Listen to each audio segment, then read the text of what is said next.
Hi hello ನಮಸ್ಕಾರ, welcome back to my ಹೊಸ video. ಎಲ್ಲರೂ ಹೇಗಿದ್ದೀರಾ? ಎಲ್ಲರೂ ತುಂಬ ಚೆನ್ನಾಗಿದ್ದೀರಾ ಅಂತ ನಾನಂತ ಅಂದ್ಕೊಂಡಿದ್ದೀನಿ. ನಾನು ಕೂಡ ಚೆನ್ನಾಗಿದ್ದೀನಿ ಅಂತ ಹೇಳ್ತಾ ನಮ್ಮ ಇವತ್ತಿನ ಒಂದು ಹೊಸ ಅಡುಗೆ ತಮಗೆಲ್ಲರಿಗೂ ಸ್ವಾಗತ, ಸುಸ್ವಾಗತ. ಸ್ನೇಹಿತರೆ, ನೀವು ಇಲ್ಲಿ ನೋಡ್ತಾ ಇರೋದು ನಮ್ಮ ಊರು, ನಾನು ಹುಟ್ಟಿ ಬೆಳೆದಂತಹ ಊರು. ನಮ್ಮೂರ ಹೆಸರು ಗೋಪಾಲ್ಪುರ ಅಂತ. ಇದು ಗೋಪಾಲ್ಪುರ ಜಂಕ್ಷನ್ ಬಸ್ ಸ್ಟ್ಯಾಂಡ್ ಎಲ್ಲ ಏನು ಬರುತ್ತೆ ಆ ಒಂದು ಸ್ಥಳ. ಇದು ನಮ್ಮೂರಲ್ಲಿ ಇರ್ತಕ್ಕಂತಹ ಚರ್ಚು. ಸ್ನೇಹಿತರೆ, ನಾನು ಇದುವರೆಗೂ ಈ ಚರ್ಚಿಗೆ ಒಂದೇ ಒಂದು ಸತಿ ಭೇಟಿ ನೀಡಿರೋದು. ಆ ಒಂದು ಸತಿನೂ ಈ ಚರ್ಚಿಂದ ಬಾಗಿಲು ಬೇರೆ ಹಾಕಿಬಿಟ್ಟಿತ್ತು, ಏನು ಮಾಡೋಕ್ಕಾಗೋದಿಲ್ಲ.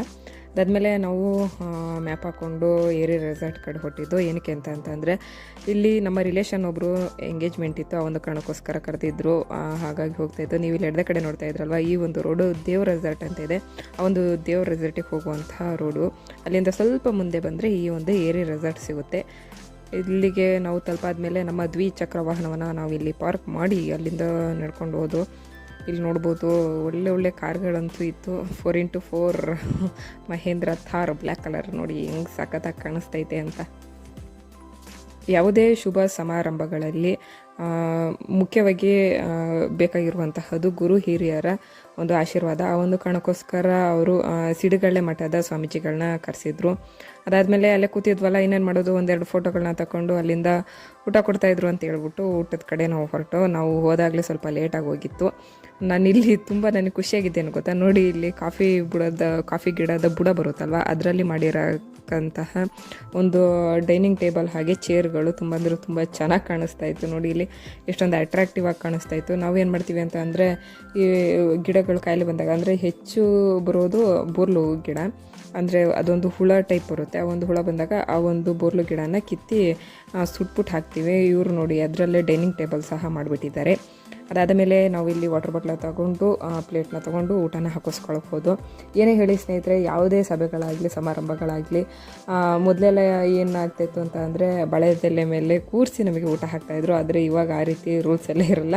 ನಮಗೆ ಏನು ಬೇಕು ಎಷ್ಟು ಬೇಕೋ ಅಷ್ಟನ್ನು ನಾವು ಒಂದು ಪ್ಲೇಟ್ನ ತೊಗೊಂಡು ಹೋಗಿ ಹಾಕಿಸ್ಕೊಂಡು ಊಟ ಮಾಡಿ ಬರೋದು ಅಷ್ಟೇ ಇವಾಗ ಪದ್ಧತಿ ಇರ್ತಕ್ಕಂಥದ್ದು. ಅಂದರೆ ಏನು ಮಾಡೋಕ್ಕಾಗಲ್ಲ, ಇದು ರೆಸಾರ್ಟಲ್ಲಿ ಇದ್ದಿದ್ದ ಕಾರಣ ಇಲ್ಲಿ ಬಫೆ ಸಿಸ್ಟಮ್ನ ಮಾಡಿದ್ರು. ಅವರು ಮಾಡಿಸಿದಂತಹ ಊಟ ಅಂತೂ ಸಿಕ್ಕಾಪಟ್ಟೆ ಚೆನ್ನಾಗಿತ್ತು. ನಾವು ಸ್ವೀಟ್ ಎಲ್ಲ ತಿನ್ನಲ್ಲ, ಹಾಗಾಗಿ ಸ್ವೀಟ್ನ ಸ್ಕಿಪ್ ಮಾಡಿ ಪೂರಿ ಕಡೆ ಹೊರಟು ಅವರು ಚಂದ್ರ ಆರನೇನೋ ಮಾಡಿಸಿದ್ರು.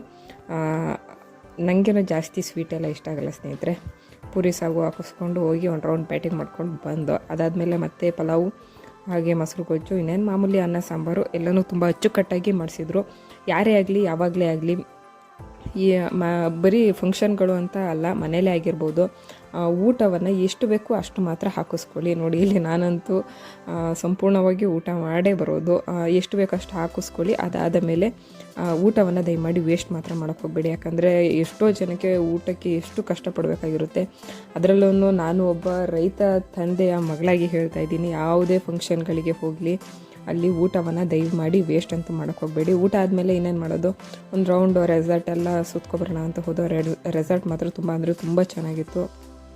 ಮನೆಯ ಭಾರ ಎಷ್ಟಿದ್ದರೂ ತಾನೇ ಹೊರುತ್ತಿದ್ದ, ನಮಗೆ ಕಷ್ಟಗಳು ಬರದಂತೆ ತಾನೇ ಶ್ರಮಿಸುತ್ತಿದ್ದ, ನಮ್ಮ ಖುಷಿಯನ್ನು ನೋಡುತ್ತಾ ತನ್ನ ಖುಷಿಯನ್ನು ಮರೆಯುತ್ತಿದ್ದ, ಮಕ್ಕಳ ಖುಷಿಗಾಗಿ ತನ್ನ ಸರ್ವಸ್ವವನ್ನು ದಾರೆ ಎರೆಯುತ್ತಿದ್ದ. ಎಷ್ಟೋ ಜನ ತಂದೆಯಂದಿರ ಒಂದು ಪರಿಶ್ರಮ ಇರುತ್ತೆ ಪ್ರತಿಯೊಂದು ಅನ್ನದ ಗುಳಿನಲ್ಲಿ. ಆ ಒಂದು ಕಾರಣಕ್ಕೋಸ್ಕರ ಯಾರು ಕೂಡ ಅನ್ನವನ್ನು ದಯಮಾಡಿ ವೇಸ್ಟ್ ಅಂತೂ ಮಾಡೋಕ್ಕೆ ಹೋಗ್ಬೇಕು. ಸ್ನೇಹಿತರೆ, ನಾನು ನೋಡಿ ಇಲ್ಲಿ ಬರೀ ಮಾತಾಡ್ಕೊಂಡು ಹುಡುಗ ಹುಡುಗಿನೇ ನಿಮಗೆ ತೋರಿಸಿಲ್ಲ, ಬನ್ನಿ ಹುಡುಗ ಹುಡುಗಿನ ತೋರಿಸ್ತೀನಿ. ಸ್ನೇಹಿತರೆ ನೋಡಿ, ಇವ್ರದ್ದೇ ಎಂಗೇಜ್ಮೆಂಟಿಗೆ ನಾವು ಹೋಗಿದ್ದು.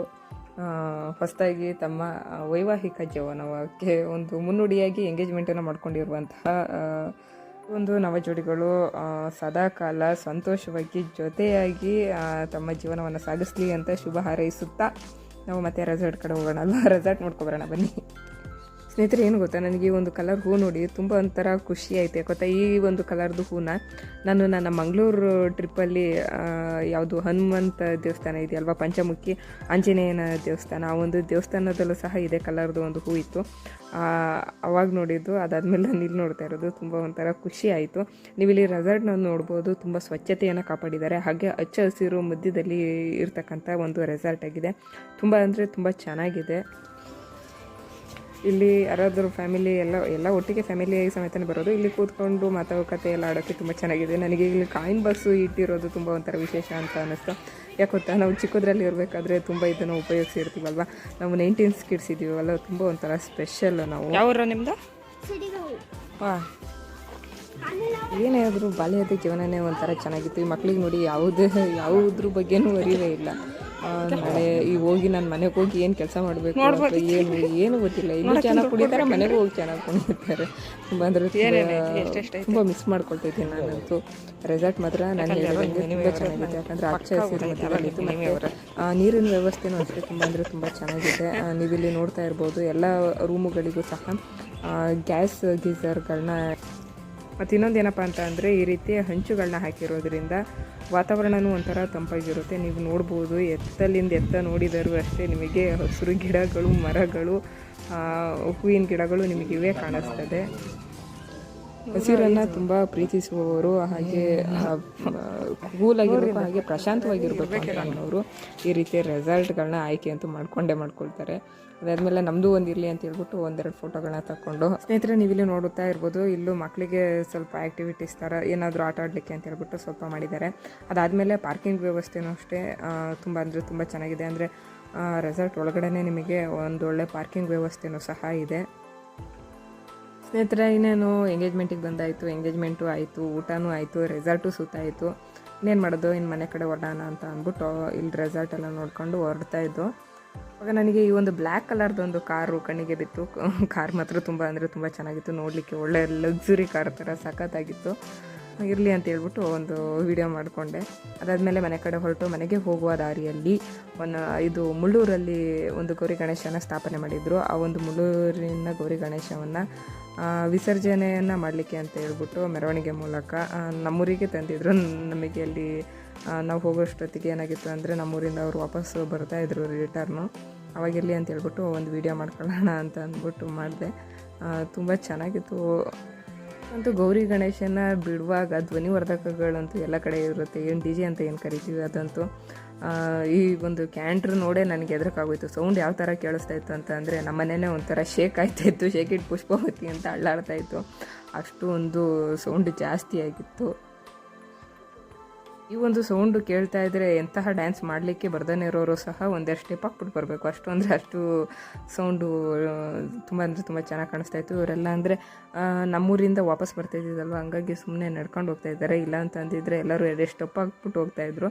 ಇಲ್ಲಿಂದ ಸ್ವಲ್ಪ ಮನೆಗಳು ಒಂದು ಸ್ವಲ್ಪ ದೂರ ಮನೆಗಳಿಲ್ಲ, ಒಂದು ಕಾರಣಕ್ಕೋಸ್ಕರ ಎಲ್ಲ ವಾಕ್ ಮಾಡ್ಕೊಂಡು ಹೋಗ್ತಾ ಇದ್ದಾರೆ.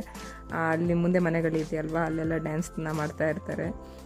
ನೋಡಿ ಇಲ್ಲಿ ಇದಂತೂ ಅದೇನೋ ಈ ಮುಖಗಳೇ ಒಂಥರ ಸ್ಮೈಲಿ ಥರ ಇದೆಯಲ್ಲ, ಅವ್ರು ಏನು ರಿಯಾಕ್ಷನ್ ಕೊಟ್ಟರು ಒಂಥರ ಚೆನ್ನಾಗಿರುತ್ತೆ.